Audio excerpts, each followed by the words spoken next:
We're all fascinated by the idea of living longer, aren't we? I mean, who isn't? Absolutely. And you shared some really compelling research with us that's tackling this question head on, Right. not with, fad diets or miracle supplements, but by diving deep into the world of big data. Exactly. This study, it was published in Aging Cell, and it analyzed these, well, truly massive genetic and proteomic data sets. Genetic and proteomics, so blueprint and the actual working parts. Precisely. Think genes and proteins Yeah, and the scale. yeah. We're talking UK Biobank level and even beyond. Wow. So you brought this fascinating work to our attention, and our mission today really is to unpack what it reveals about one specific protein, PDAP1, PDAP1, okay. and its surprising potential link to, well, how long we live. All right, so forget the guesswork. This is about following the data trail. Mm-hmm. And right at the heart of this investigation, as you said, is this protein PDAP1.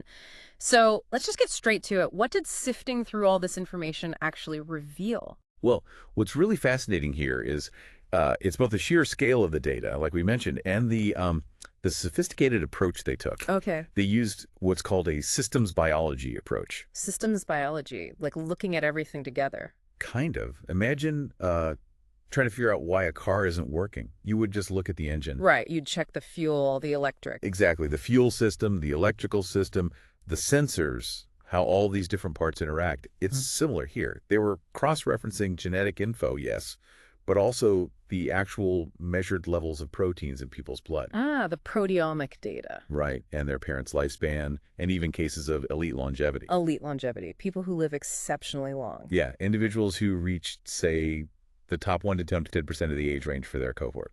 Okay, so this systems biology is really about seeing the bigger picture, not just isolated bits. You've got it perfectly. By looking at all these interconnected layers of information, genes, proteins, family history, extreme lifespan, the researchers could move beyond just noticing correlations. Correlations like people with X tend to live longer. Exactly that. They could start to pinpoint potential causal links, suggesting that maybe a particular protein isn't just associated with lifespan, but might actually be playing a role in influencing it. Ah, okay. Causality is the key difference there. It's a huge difference in biology. And that's where PDAP1 comes in.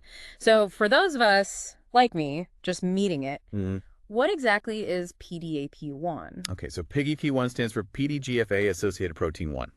Bit of a mouthful. PDGFA-associated protein 1. Got it. And based on this, very comprehensive analysis, it appears that higher levels of this specific protein in the blood, particularly in people over 60, Okay, over 60. were associated with a nearly 1 year shorter lifespan. 1 year. Huh. Now, that might sound small initially, but I guess when you look at a whole population... Absolutely. It adds up. When you consider the impact across millions of people, even what seems like a small difference in average lifespan can have really significant consequences. For public health, prevalence of diseases. Exactly, age-related conditions. But the study actually went even further than just looking at the calendar, the chronological lifespan. Right. You mentioned it also touched on this idea of biological aging. Yeah. What did they find there? Yeah, and this is a really crucial piece. The researchers found a connection between those higher PDAP1 levels and more advanced readings on what we call epigenetic clocks. Epigenetic clocks, like phenoage and grimmage. I've heard of those. That's them. Think of these clocks as sort of a way to estimate your body's biological age based on specific patterns, markers on your DNA. So not just how many birthdays you've had, but how old your cells seem. Precisely. And the fact that higher PDAP1 correlated with these older biological age readings, well, it suggests it's not just about people, dying a bit sooner on average. It potentially means their cells and tissues might actually be aging at a faster rate. Wow. So it's like higher PDAP1 might be, I don't know, turning up the dial on the aging process itself at a cellular level. That's a really excellent way to put it. Yeah. And as we discussed earlier, the real strength of this study lies in its methodology. The systems approach. Right. By cross-referencing such a wide range of data points, they were able to build a much stronger case for a potential causal relationship between PDAP1 levels and these aspects of aging. Rather than it just being something that happens to be there alongside aging. Exactly. Not just an association, but potentially part of the mechanism. And why is establishing that potential causality so important again? Remind us. Well, it's critical because if we can determine that PDAP1 is actively involved in the aging process, rather than just being, say, a marker or a bystander, And then it opens up the possibility down the line of interventions. If it's merely a correlation, then messing with PDP1 might do absolutely nothing for how we age. right. But if it's causal, if it's actually driving some aspect of aging, then maybe, just maybe, influencing its levels could impact our lifespan, our health span, ideally. Okay, so PDAP1 is definitely on the scientific radar now, big time. Mm-hmm. But the study, as you noted, also makes it clear we're not talking about anti-PDAP1 treatments tomorrow. Oh, absolutely not. We're a long way off. So what are the big questions that still need answers? Where does the research go next? Yeah, that's right. This is a really exciting discovery, no doubt, but it's definitely just the beginning of the journey. The most fundamental next step, really, is to understand exactly what PDAP1 does. Its actual function in the body. Yes. What's its day job? What biological pathways is it tangled up in? Once we have a clearer picture of its function, well, then we can start to investigate if it's even safe or effective to try and lower its levels. And even if we could lower it. Right. Would that actually extend our healthy lifespan? You don't just want more years, you want healthy years. Or could lowering it potentially lead to, unintended negative side effects? These are all absolutely critical questions. Requires a lot more research. It's extensive further research, foundational science. Okay, so while it's fascinating, there's still a lot of that foundational work to be done.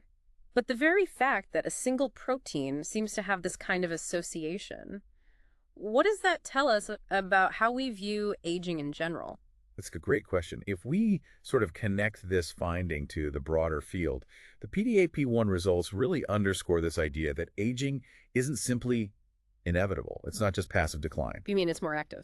Increasingly, it appears to be a much more active and crucially biologically modifiable process. Modifiable, that's the key word. It is. Identifying a protein like PDAP1 that seems to influence lifespan, even if the effect size seems modest now, it offers a really encouraging perspective for the future. It suggests there might be specific targets, specific mechanisms. Knobs we can potentially turn. Potentially. Knobs we can turn to promote healthier aging. It reinforces that view. So for you, our listener who brought this research to us, the key takeaway here is that by analyzing these huge amounts of data, Massive amounts. scientists have highlighted this protein, PDAP1, as a potential key player in how we age. Higher levels seem linked to both a shorter lifespan and signs of faster biological aging. Precisely.